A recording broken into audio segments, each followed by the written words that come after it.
Look, thank you so much to everybody. My name is Jen Medway and I'm the General Manager of the Regional Tech Hub. And welcome to the second of our webinar series linked to the On-Farm Connectivity Information Service that we are running. Before I start, I'd just like to acknowledge the traditional owners of the land on which we all meet today. I would also like to pay my respects to elders past, present and emerging. So thank you very much to everyone who's taken the time to join. We obviously had, well, for many of you may have been part of the first webinar that we held in, I'm going to say November. It was a fabulous opportunity to, I guess, share a little bit more about the program and also to, I guess, start the conversation around what and how farmers are engaging with the program, but also just to show what's on offer through the On-Farm Connectivity Information Service that the National Farmers Federation and the Regional Tech Hub are running.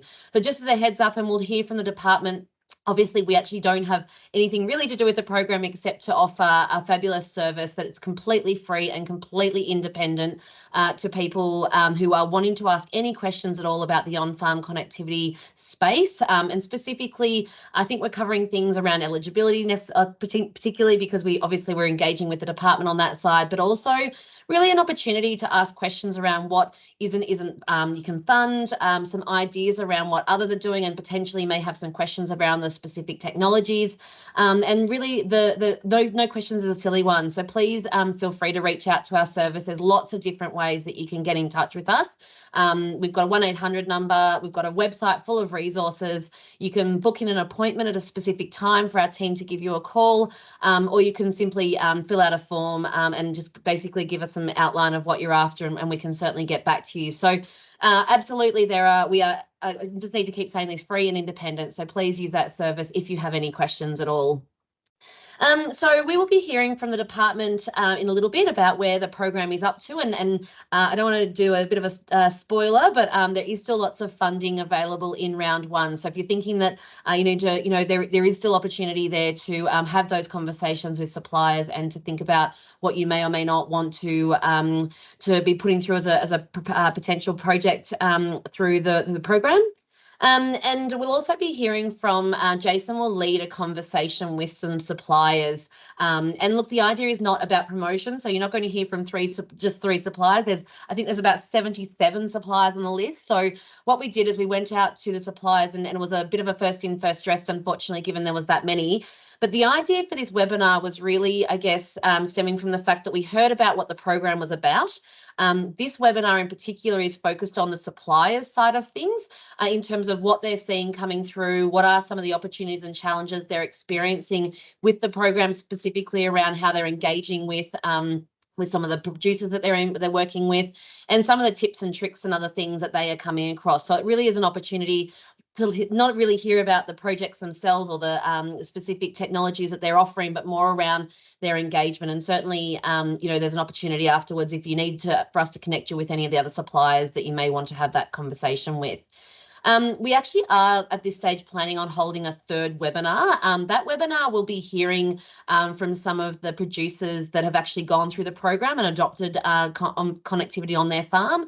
So we're just working with that at the moment, and we're hoping to pull together some case studies just to highlight, I guess, in particular ahead of round two, thinking about how people are using the technology, giving some tips and tricks on what their experiences look like, and the impact, I guess, that it's made on their farm from that investment.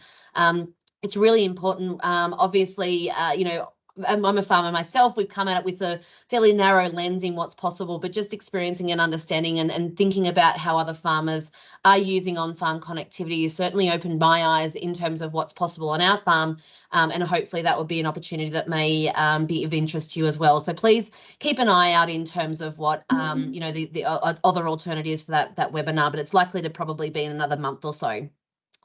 And so I'll hand over shortly to Jason and the department, but I just wanted to reiterate how important this opportunity is for farmers to be able to sort some of their connectivity out. So look, we've got the agenda up there at the moment. You've got some names and other people, other examples of who to talk to, and certainly we're able to make that connection. So please use this opportunity. I'm absolutely excited by the opportunity to have connectivity on the farm and have this great ability to get some funding for that, because I know it's an area that can be quite complex and confusing.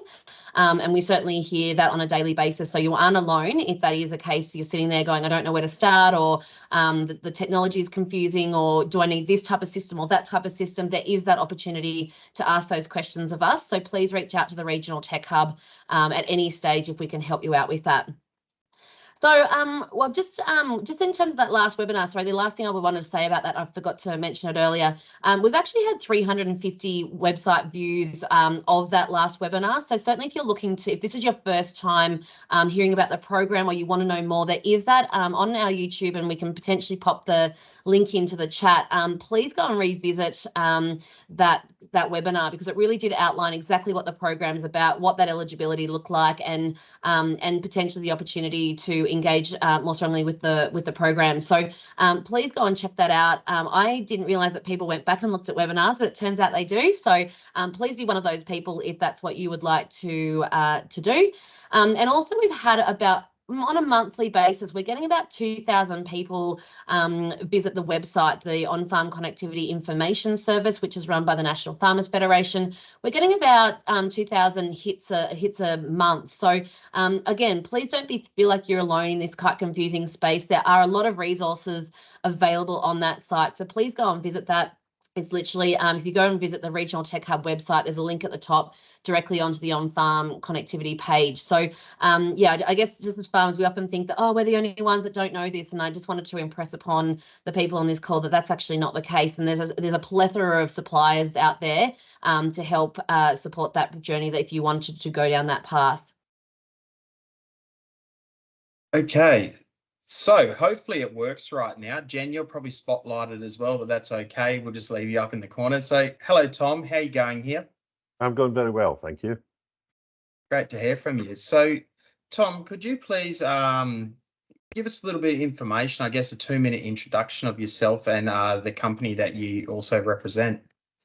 Okay, my name's Tom Andrews, and you can probably tell by my accent, I'm not from these parts. I'm originally from Scotland. I come from a long line of dairy farmers over there, but I've worked in the telecommunications industry practically all my working life. I'm one of the co-founders and the CEO of Connected Farms, and what we do is we specialize in telecommunications, working exclusively in the ag sector. And our purpose is to enable digital agriculture. We feel that we've got a real responsibility to farmers to make available a range of appropriate telecommunications solutions. What that really means is that while we understand that some farms that we work with need very complex solutions to connect fleets of ag robots and autonomous systems, it really all starts with a farmer being able to use a phone anywhere on the farm, fence to fence. And we do that through a whole wide range of products. This is non-advertorial, so I'm not going to go through our product range, but we do everything from being able to satellite messaging direct to your phone, right through to Starlink on the move and building private 4G networks. So a full range of telecommunications solutions. Fantastic, Tom. So we've actually managed to grab the other 2 suppliers. They were sitting in the attendees list, but that's good. Gotta love technology.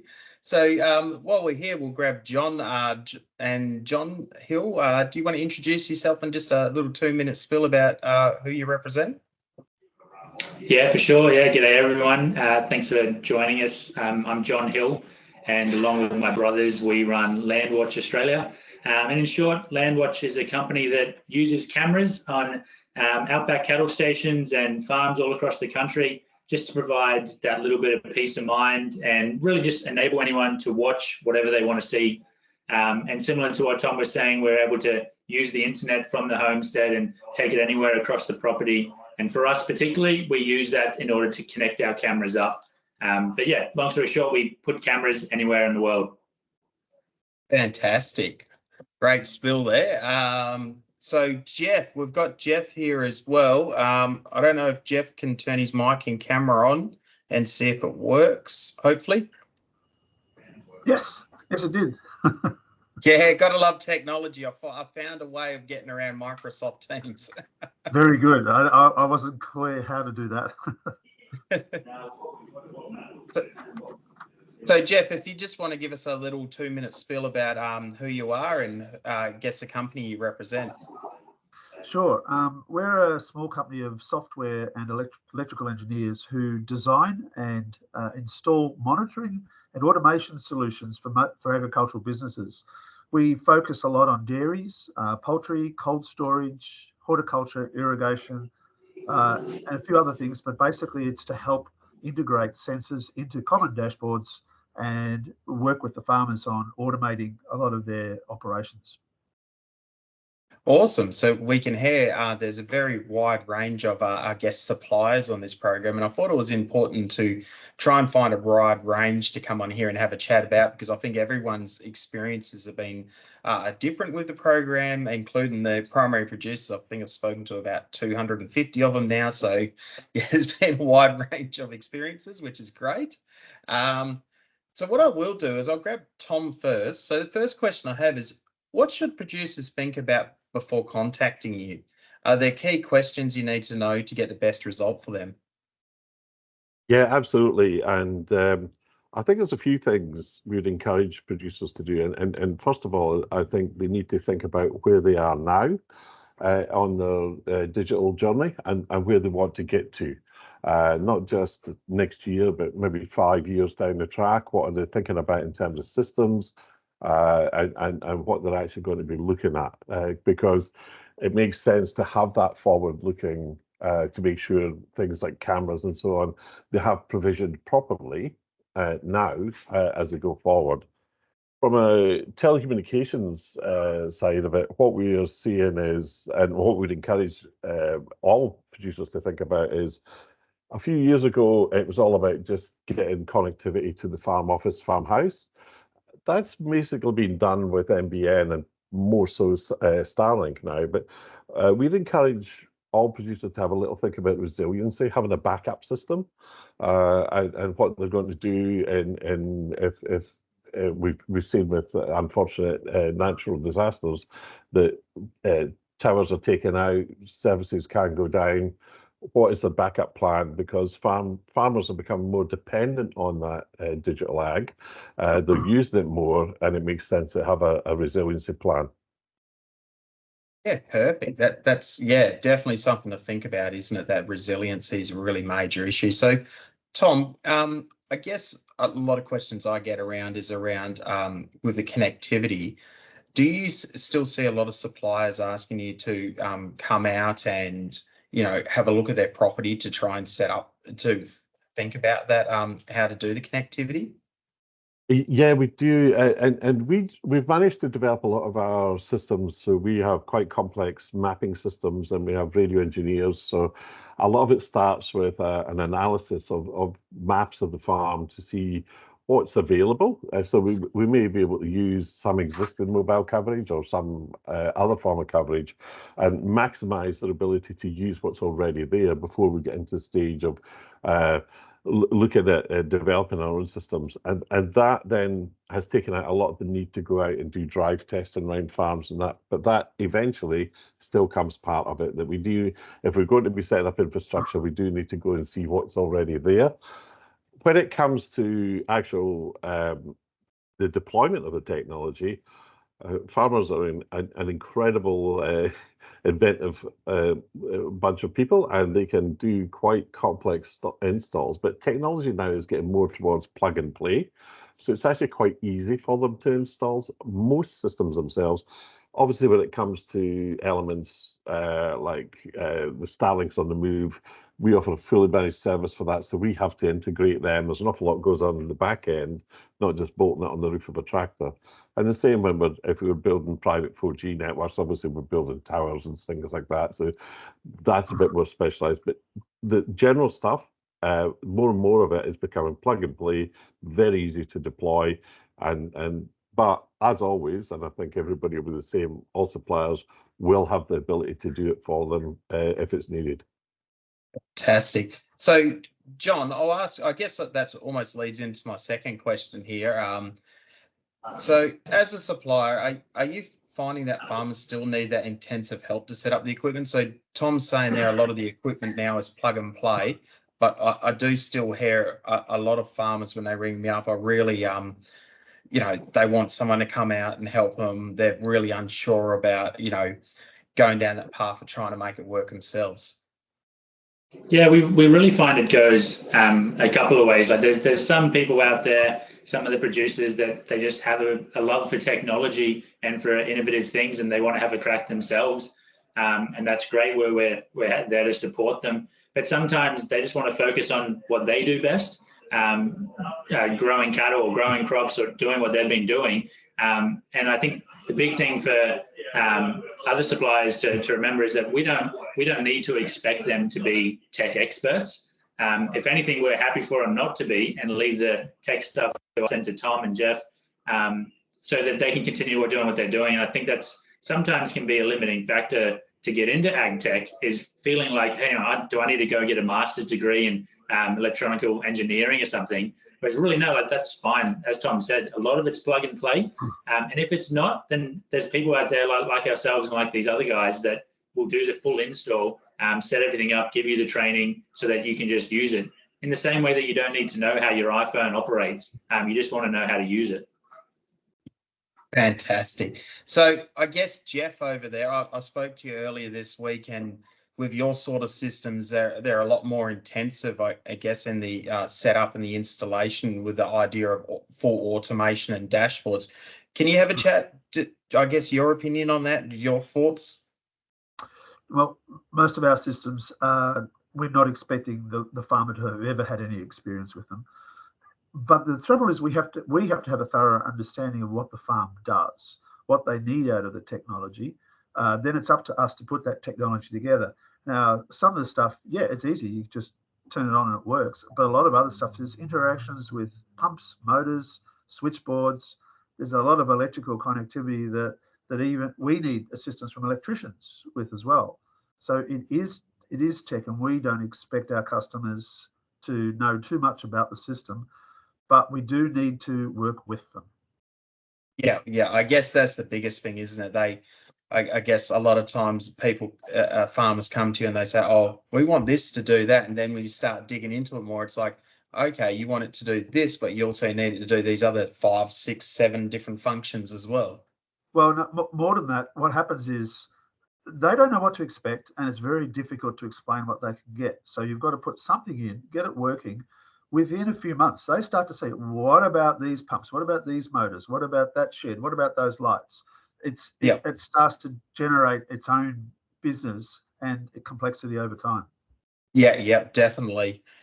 I can definitely understand that. So I've got a question here for, who have we got here? We've got, I think I've just done you, Jeff.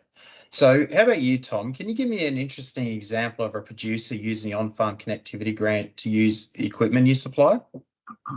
Think of one that sticks out.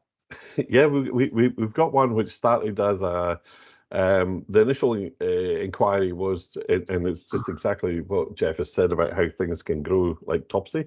It started as an initial inquiry of how to connect a couple of remote sheds, and that's ended up that we've actually connected a whole range of pivots for irrigation, and not just provide the connectivity to control the pivots, but actually the farm now has the ability to switch on and off a Wi-Fi bubble, so that when they're in that area, they've got a local way of making calls and connecting, so on. And that just evolved as an adaptation of our basic remote shed connection package. So yeah, that struck me, and that was, and I think both John and Jeff have made the point that it really starts with a conversation with the farmer about what they are trying to do, what they need done, and then from that, these solutions can come out.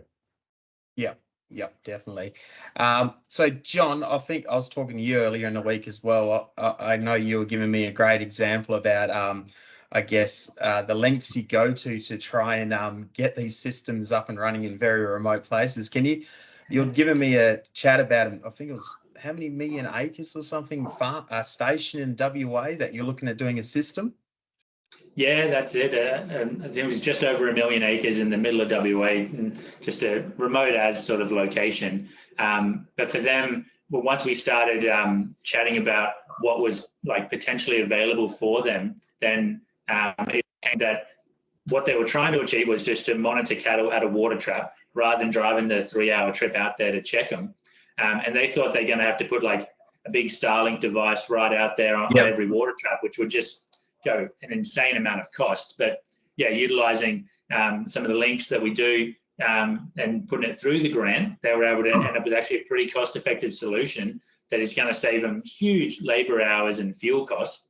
But just the landscape that we were able to cover, we haven't done the job yet. It's just still going through the application process. But to get out there and see these mountain ranges in the middle of nowhere, it's going to be fantastic. But for these guys, it means that all of a sudden their 1 million acres is just that little bit more manageable, and it doesn't feel like, I don't know, half the southeast Queensland that it is.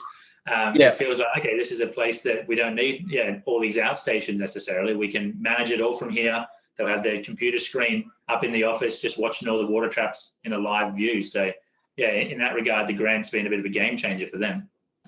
Yeah, and I think like I've had a lot of people calling me up. Definitely like one of the I guess the 2 hot topics I've had on phone calls has been around security and been around monitoring feed troughs. So yeah, I guess that's great to hear that there are solutions, because a lot of people do have that idea that, we're going to have to fit, Starlink to every feed trough on the station, which, would be an astronomical cost monthly for all those subscriptions. So it's great to hear there are other ways around it. So I've got a question here for Jeff. What do you think is the biggest struggle with increasing the uptake of agri-tech technology solutions? It's the complexity of the solutions themselves. Some of these programs in the past have just hit the farmer with a list of 2,000 competing products, and they don't necessarily all integrate with one another, and they don't know how to put a system together. And it's all very well to have a soil moisture sensor, but what about if it's got to turn off and on or off a penstock or a pump or a motor? So it's the integrated system, and that's difficult to explain to a farmer, because it's technology they're not familiar with. It's technology most of us haven't been familiar with for very long. But it is complex, and it's difficult to package that in a way that you can put it on a website and say, this is the system. So, and the one thing we've been pleased about this program is it's caused people to ring us and ask the questions. So, and that's been a bit of a difference with other programs we've tried to be involved with. I like that approach, because now I can explain to the customer, yeah, we're a fit for you. No, we're not. Or you really should be investigating this kind of solution instead of ours. And I think you have to have those conversations. You can't just put it all down in writing. Yeah, great. That's that definitely, I can understand that. So, Tom, I guess similar sort of question. We were having a discussion earlier this week, and we were talking about return of interest, I guess, is one of the areas that is a big part of people uptaking agri-tech. Do you still see it as there's a lot of, I guess, learning and education around there to understand about this return of interest with all these different devices? Absolutely, there is, and as Jeff mentioned, there's a lot of different devices that need to integrate with different elements of on-farm infrastructure, but also, and looking at it through a sort of communications lens, you've got all the different mediums. So you've got LoRaWAN, Wi-Fi, 4G, NB-IoT, and all those things. Farmers really don't have a handle on what that's all about. So education is really fundamental, so they understand what those different options are, and it is quite complicated, and we found that I think we've also had a lot of calls and inquiries, and we've referred a lot of farmers to other suppliers, because it's not what we do. We've had people asking for cameras. We don't do cameras, so we've passed them on to other people. And I think there's a lot of that. There's a lot of dialogue that's coming out of this, and it's certainly made us aware that even more education is needed in the farming world at the moment around agri-tech, and I think, as Jeff said, the integration with the rest of what they're doing and the rest of their systems. A lot of education pieces need to be put together around that. Yeah, definitely, definitely. So I guess on a bit of a different tangent here, I'll give this one to John to have a go at answering. So have you had many discussions with farmers about the phase out of 3G services this year? And do you think it's going to affect many of these ag tech devices or? Yeah, look, I think it's going to affect some of the ones that were purely built for 3G, but as far as I've heard, some of those companies that had 3G devices are really being on the front foot as far as upgrading them to 4G as needed. And in some cases, upgrading them to satellite as that becomes a cheaper alternative as well for some of the water monitoring stuff. But then when you combine that with some of the Starlink and the options that we have to provide connectivity using that, some of the stuff that Tom was talking about before, then like I don't think it's going to be as big of a issue as we originally thought, because I mean the amount of producers we have now that are driving around with the Starlink on the roof of their Land Cruiser, they don't care what 3G, 4G is happening anymore. I think it obviously still has to be very sensitively done, because there is going to be those patches of the country where I mean, this is completely up to Telstra. But I mean, my last chat with Telstra was that they're trying to be on it as much as possible. So we're just going to have to wait and see if they do leave anybody out. But I mean, it's a massive, massive country. So to try and cover all of it is crazy. But we're just all hanging out and hoping for the Telstra Starlink partnership to maybe do something. So we'll see where that goes. Yeah, definitely. And what about yourself, Tom? I guess your company's all over Australia, so you'd be, I guess, probably hearing a bit about this as well. Yeah, absolutely, and because we all are, we're all telecommunications people, so we are sort of got a finger on the pulse what's happening with 3G. It is interesting. Telstra are scrambling; they're doing a lot of work out there, but I think it's important to do two things. One is remember what it was like coverage equivalence back in 2008, 2009 when CDMA was shut down and they opened 3G. There was a notable shrinkage. And part of that is simply because Telstra and Optus, all of them, they are population-based. Their revenues come from highways, towns, and any beneficial coverage to the side of that and farms has up till now just been beneficial coverage. Telstra are showing interest. They're beginning to realise the data on farms means that there's money to be made, so they're coming back into it. But I think they maybe left some of that a little too late. But I do agree with John that there are alternatives out there, and a lot of those are in play now. So whether it's range extenders that pick up 4G, or whether it's as John said, the Starlink on top of the vehicle, that's becoming, it's an expensive solution, but it really effective. It works, yeah. Yeah, exactly. So there are solutions out there. So I think the real impact, in terms of using phones, yeah, there'll be a bit of an impact, but that we can get around that. In terms of agri-tech, I tend to agree that most of the providers have actually been on it for a while, and have got to the stage that the pivots and so on that had 3G have basically been retrofitted 4G now. Yeah. Oh, that's fantastic. As long as Telstra keep going at the rate they're going, and they are, I will take my hat off to them. They are upgrading an awful lot of sites very quickly to get that 4G coverage up to speed. But my personal view is I think it's not going to be quite the same. I think it won't be as notable as when the CDMA went away, but I think there will be a degradation when 3G finally goes. Yeah, I guess it's something we'll be hearing a lot more about this year. So yeah.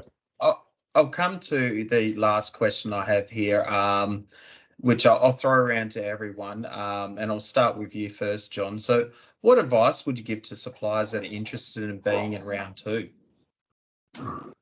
Yeah, I think there's some preparation to be done before round two comes in, and I think that goes for the suppliers that are wanting to jump on. And the big thing is going to be the grant people themselves and the department. I'm sure they've learned a lot from round one, and I know that they're going to implement a few changes and some things to be done differently. The biggest one probably being is a way of making it easier for the producers to find a supplier that they need. Because obviously there's 79 or so suppliers in this one, I assume there's going to be a couple of hundred in the next one by the time everyone else jumps on board. So that's unfortunately that's going to provide a lot more options to the producers, but it's going to provide a lot more confusion as well. So as long as we can, find a really good solution for that, then I think, the more the merrier. It's going to be good to see what we can really offer when we've got a bigger coverage of the potential ag tech that's out there. For the suppliers that are thinking on jumping on board, I think just making sure that you've got everything ready to go, because once it takes off, people are really keen to jump onto it. But at the same time, it is a time-consuming thing. So for us personally at Landwatch, well, then obviously there's going to be a bit of a lag where nobody wants to go ahead with anything straight away. They want to wait for the grant to come in. Obviously, that only applies to the under $2 million threshold, but I mean, fingers crossed they change that for round 2 as well, but we'll see. But for the suppliers, look, it's a really well-oiled machine now. It's starting to really progress well, and I think they've learned a lot. Unfortunately, in round 1, there's been a few shifts of the goalpost as to what is included in what they're willing to pay through the grant, but I'm sure they'll have that all lined out for round 2. Yeah, fantastic. So how about your thoughts, Jeff, on it with suppliers? What do they need to know about it?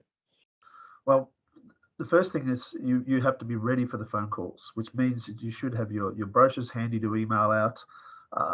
It's good to be able to discuss things like installation and ongoing costs, so they understand what happens after the grant bit's finished. The other thing is to get ready to talk about install dates, because there is a 60-day limitation from approval to final payment, and you've got to make sure you can fit that in. And we've had one particular inquiry from Tamworth. We're in Melbourne, so there's travel and distance to take into consideration, and how do you support someone who's halfway across the country? So there's quite a lot we've got to deal with. And one thing I would put back to you people is, I want to know more about the other suppliers. I think I should, because I need to be able to direct people better. And there are also some other suppliers I'd like to work with, because we've got similar technologies that can provide a bigger solution, a more wholesome solution. Yeah, that whole integration that we were talking about, I guess it's not using one technology, it's using many different solutions to try and make that whole system work. So, Tom, you probably have a few thoughts and a few ideas around what suppliers need to think about before they sign up. Yeah, absolutely. And John and Jeff have actually covered the main points. I mean, I would encourage them to do it, because particularly if you've got something that's a bit, less common, then the farmers are going to need that. But I really would echo, get yourself prepared. We spent a lot of time setting up our online systems, making sure it went through our CRM and had some semi-automated email responses and so on. And we're able to handle the calls. The call volume is interesting, to put it mildly.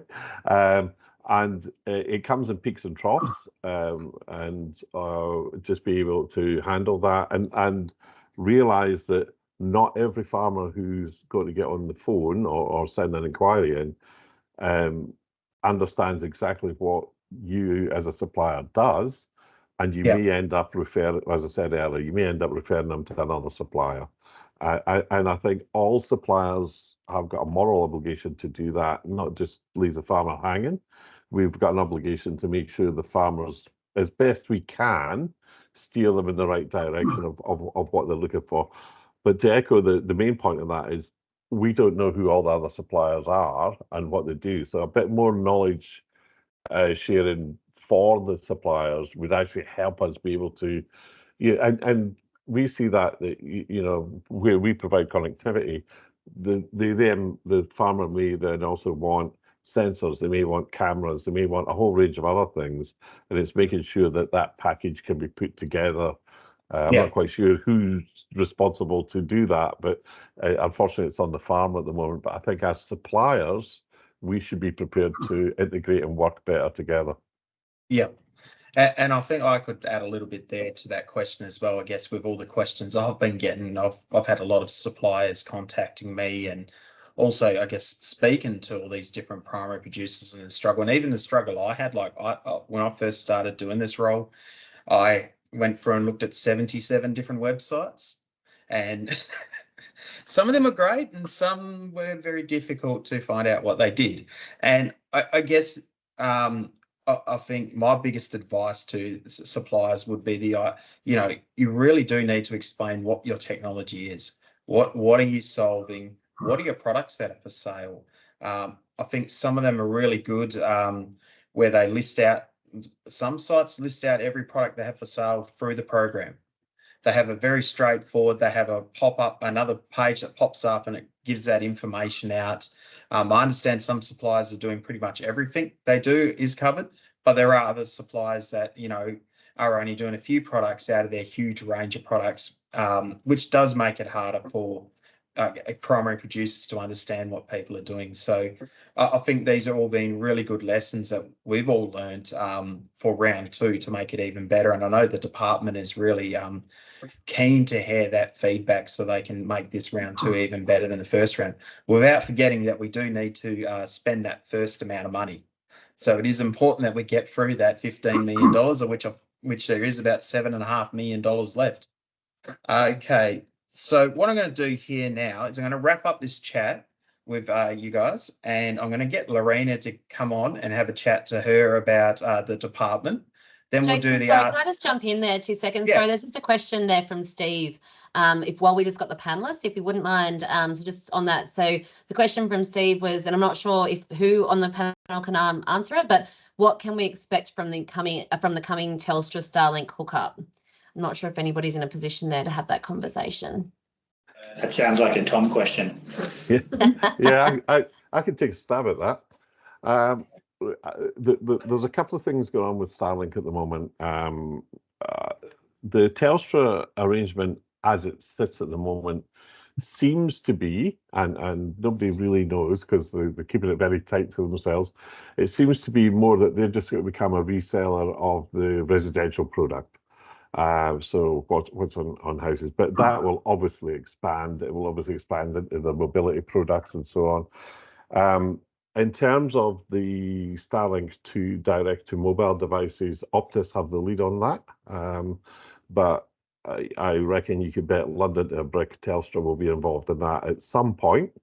That it just makes so much sense. Maybe not with Starlink, but there are other providers out there. There's OneWeb and a couple of other people who are getting low Earth orbit satellites out there. But definitely, but would I be waiting to get all my internet activity direct to a mobile phone? Absolutely not. No, you need a solution now. You need to go and get it. And there are some things around physics that mean the limitations of data transfer are got to come into play with what you can actually, how much data you'll be able to get to a handset.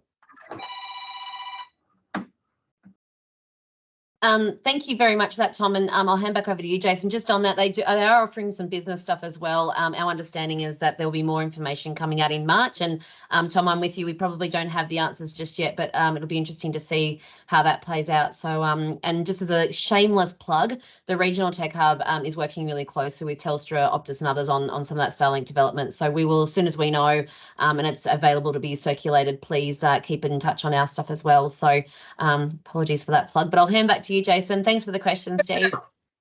That's okay. Thanks, Tom. And yeah, thanks, Jen. Yeah, it's definitely been a question that even I've received a lot of phone calls about, this, particularly the Starlink to the Optus phones and how that's going to work. I think this is one of the real last areas of connectivity that, primary producers want to solve, particularly around safety. That's the one that I'm hearing consistently is, primary producers ringing up and saying to me, oh, my husband's out in the field, he's an hour and a half away from the homestead out in the field, and I'd just love to be able to contact him or send a text message saying I'm all okay. So it's great to see that, this technology is moving along and we're getting closer to that, I guess, the holy grail of connectivity. Okay, so I'll leave you guys. I'll bring you back in the Q&A session, but we will jump across to Lorena. Okay, so Lorena, hopefully you can hear me there. And Yes, I'm impressed with the power that you've got. Oh, it's yeah, definitely. There's tech going everywhere right here at the moment, but we've got it figured out. Got it working. We did, and it was funny. We just dropped out, and it's you kind of go, we're the Department of Infrastructure and Communications, and you just go, you never know what's going to happen with connectivity, so you know you've just got to kind of go with it. So I think you've got my slides. As I said, we're about halfway through with the number of applications that we've received, so there is plenty of funding available. And look, the Business Grants Hub, once they get those applications, they're approving them really quickly. So there is a kind of delay in terms of when the rebates are paid, but that's because the transaction happens as some of you were mentioning. So highly encourage you to get in there. We've got a really useful map there that kind of talks about where the applications are coming from, and the bigger the circle, I don't have to show you guys this, but the bigger the circle, the higher the value of the application. Of course, you expect Queensland, Vic and New South Wales to have the lion's share. We're roughly getting about $550,000 in applications each week. It was about $750,000 before Christmas, and we've just noticed in January that it hasn't sort of got back to those levels. So hopefully it'll sort of pick up a little bit more. But as I said, there's plenty of money out there. Go spruik your products, apply for our rebates. We highly encourage that. We've also put what the top 3 connectivity solution equipment sort of that's coming up. Plenty of cattle collars, which is nice to see, and weather monitors. So I just did want to emphasise, while they're the top 3, there's no merit process. So if the product's eligible, you can apply for the rebate. So don't feel like your application will be rejected for any purpose. Lots of questions I can see in the chat about the list of eligible suppliers, what products they sell, when can I apply for round 2. Really interesting conversation.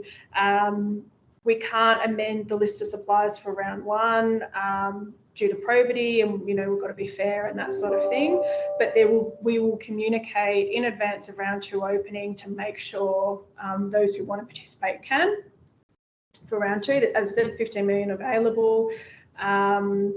We are definitely looking at how we can better communicate what products those eligible suppliers are providing to make it easier for the primary producer to sort of then approach that supplier. So definitely keen on that.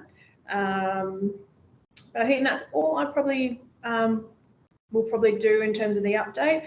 Go to our website. We're updating that funding tracker so you can, keep track of that as we update it probably every week, every fortnight. Yeah, fantastic, Lorena. I'm going to have you, hopefully you can stay around for the Q&A session anyway, that will follow up in a couple of minutes time. I do see there's a few questions there, but that's okay. We'll go through some stuff. Some of the stuff we can answer already on the FAQs that are available, but yeah, we'll probably just rehash a couple of them. But yeah, thank you for the update. And thank you obviously for all the support with the program as well. Okay. Yes, ditto to you. Thank you, Regional Tech Hub. No worries at all. Okay, so there's just me left here now, and I'm grabbing screens everywhere on my computer. It's amazing technology. So if people don't know, my role at the Regional Tech Hub is doing the on-farm connectivity program as a lead for the program. So when you ring up, you may get my offsiders, but good chance will be me ringing you back, having a chat about your connectivity solutions and about the program questions. So I'll just quick through. So as Jen mentioned earlier on, we do offer a 1300 081029 free independent advice service that you can give us a call on. You're also able to book one-to-one appointments where we can schedule a time and we can get back to you and really provide, I guess, all those questions around the program. How does it work? A lot of people reach out asking, do you have lists of what suppliers in our area or for this particular solution? So we can do a bit of that research for you to try and shorten up the process. But yeah, really happy to take any phone call and any shout out for help at any time. Really happy to help there. So we do have a couple of other websites that do provide a bit of advice. So infrastructure.gov.au is the official government site. So that does have the official approved supplier list. There's some FAQs on there as well, and that's where the suppliers do their rebates through. With the regionaltechhub.org.au, we do the one-to-one help. We have one-to-one helpline there, but we also do have many different fact sheets, guides, and we do have case studies available on there. And we do have a couple of really good FAQ sheets that we've been updating, one for the primary producers and one for the suppliers. So there's a bit of different questions between each of them. So that helps out there, particularly if you're a supplier that's wanting to be involved in round 2. There is some questions answered in the FAQ there. And another great website we've found is agtechfinder.com. So it's an independent marketplace that helps producers sort, search and compare the different ag tech solutions that are available that have signed up to that site. So that's a free independent site as well to use. Okay, so that's just our little spill on the Regional Tech Hub there. Please reach out if you do need some questions or assistance with the program. Very happy to help. If you have connectivity issues, please reach out as well. We can help there. We can run reports to find out, what sort of connectivity solutions are available at your location, or we can also escalate if you do have problems with your connectivity. We can also escalate stuff to try and get it sorted. Spotlight. Okay, so we've got everyone back on here. So I guess the first question I'm going to go here, I'm going to go through some. If you've got questions, please put them in the chat, and we'll try and endeavour to get through them. We've got about 10 minutes here where we can answer some questions. So I'm going to go the first one to you, Lorena. Hopefully you're still there. So Lorena, nope, it's all working. Okay, so the question I've got is, how do ag tech suppliers get on the list for future rounds? Will it be advertised? So similar to the process for round 1, we'll call for expressions of interest from businesses who want to participate. As part of that process, the business is required to list the equipment that they want to sell through that'll be offered through the program, and the price. So we will follow a similar process. We are very mindful that we want to have a bit more advance notice of round 1 opening so that there's more time for businesses to participate. But the best thing is contact my team, which is, I'll put the email address in the chat. So we can kind of put you on a list and notify you that that process is open, but also regularly check out our website. Yeah, no worries. And that's what we've been doing. We've been saying to every supplier that have had call up, email, get on the list. That way you're notified when the new applications come out. So that's good there. I think everyone understands that sort of now. So, and I believe last time I spoke to Michael, there was about 250 people on that list now waiting. So we've definitely had a very big response from suppliers that aren't on the program that are looking to be a part of the program next time, which is good, which is great, really. Okay, there's so now 336, so plenty of interest. Oh, look at that. 336. Fantastic. Okay, so what have we got here? Are we finding the 2 million turnover limiting to who is actually eligible, especially with WA producers? So I can actually answer that question.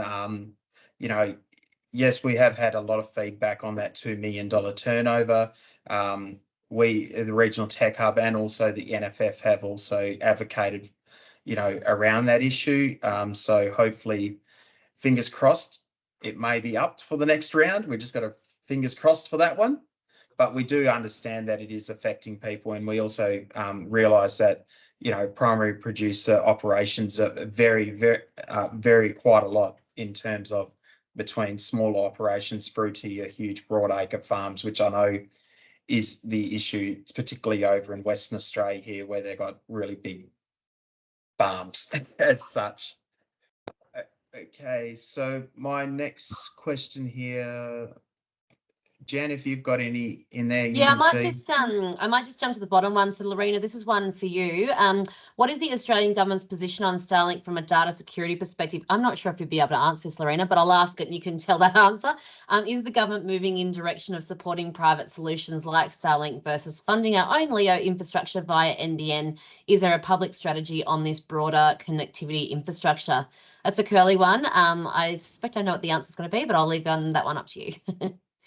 I think you do suspect the answer. Unfortunately, I'm not able, I don't have the intel on that. That's not in my area. But what I can do is, if James, if you provide your email address, I can put you in contact with the relevant people to discuss that. So we're a big department. So I've got a question here. Oh, well, actually not a question, but I do know I have Clara, who's from Vocus, who's online here. And I spoke to Clara at West Tech Fest back in WA here, and she spoke to me all about what Vocus is doing. I didn't actually realise how much they did as well in the regions, and Vocus is actually with Starlink as well, so they can assist on those sort of commercial operations if people need assistance there. But we've also got Tom online who can help there. So there is quite a lot of businesses now involved with Starlink and getting, assisting particularly businesses around those sort of solutions there. Jason, I'll just jump in there. We've got another question from Bradley, or Brad Egan, sorry. Will remaining funds from round 1 roll over into round 2? Yes, is what I think, and that is subject to a decision above my pay grade, but we're very keen to get the funding out there, so I would say yes. So, Lorena, just a question on your last comment. You said something about that whichever happens first, the funding runs out or we hit that May milestone. So that's right. So basically at that point, whatever that moment is, assuming that the approvals get in place, that you're saying that money will then roll over into round 2, presumably with some slightly changes depending on where you guys land with the rules for the round 2. Is that right? Correct. And I think we know that there's so much interest in the program with, as I said, 336 suppliers interested in round 2. There's a good argument to be had that if 77 have participated in round 1, there is a lot of interest in this program and there's a lot of lessons learned. So, yes, I as I said, I can't 100% say yes, but I think there's a good case for it, and that's where I would be advocating. And we would just like to, I guess, on the back of that, the department's been really open about accepting that feedback in. So thank you very much. That doesn't always happen. So thank you for that. And Jason, I've just got another question here from Anwara. Thank you for the informative webinar.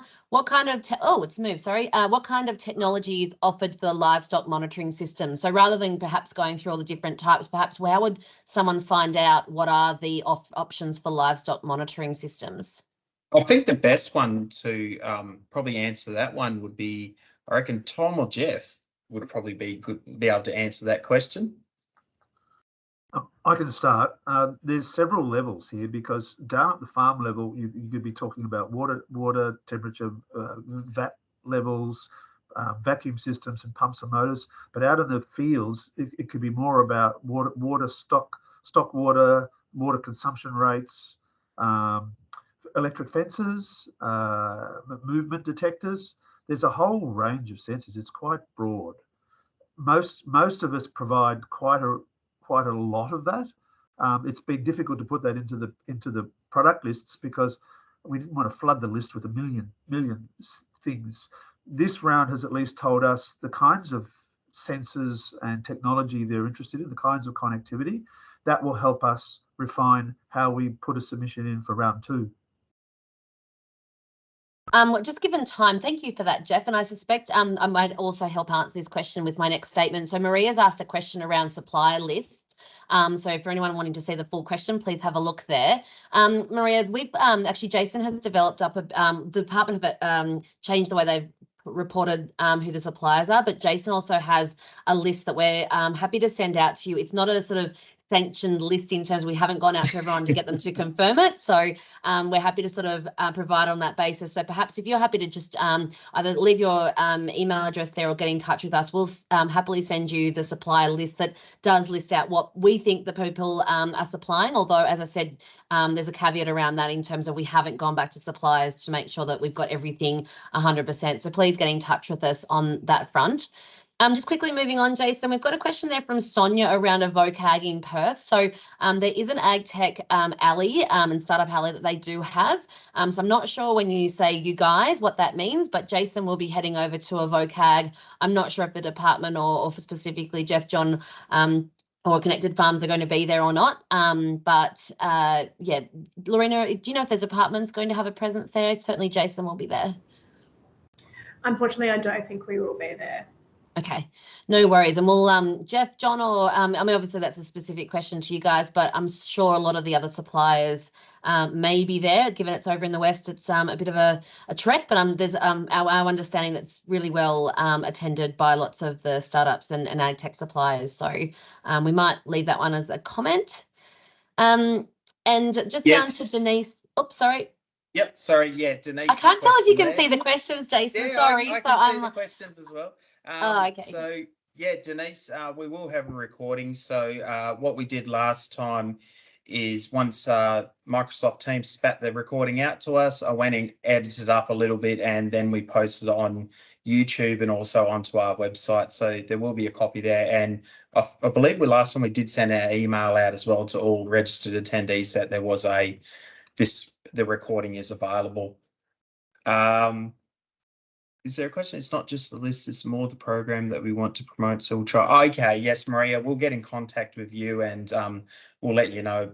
Yeah, we've got some stuff there that you'll be able to hand out or provide some more information, or we'll be happy to create some stuff for you. All right, Jen. Jason, I might do the wrap up if that's okay. Yes. I just wanted to again thank Jason for his effort in pulling together the webinar, but of course, Jeff, John and everybody else for having that, and Tom, sorry, of having this conversation. It's been really insightful, I guess, particularly hearing from the supplier's perspective. And of course, Lorena, it's fabulous to have you on. Hearing more about the program from your perspective and the openness and willingness to engage with the producers in particular, but also us and the suppliers is really refreshing, and we really do thank you and your team for all your efforts behind the scenes in doing the application and whatever else, right through to obviously being here to talk to us. So a reminder that there will be a further webinar in another little while, so please keep an eye out for that. And again, that one will be focused more on the producers and how they're using this technology. We've got some more information now around that sort of May timeframe, and potentially, we don't have an exact date. We got a little bit better idea of how that round 2 will roll out, and particularly to reassure people that information is being passed on in terms of feedback around the program.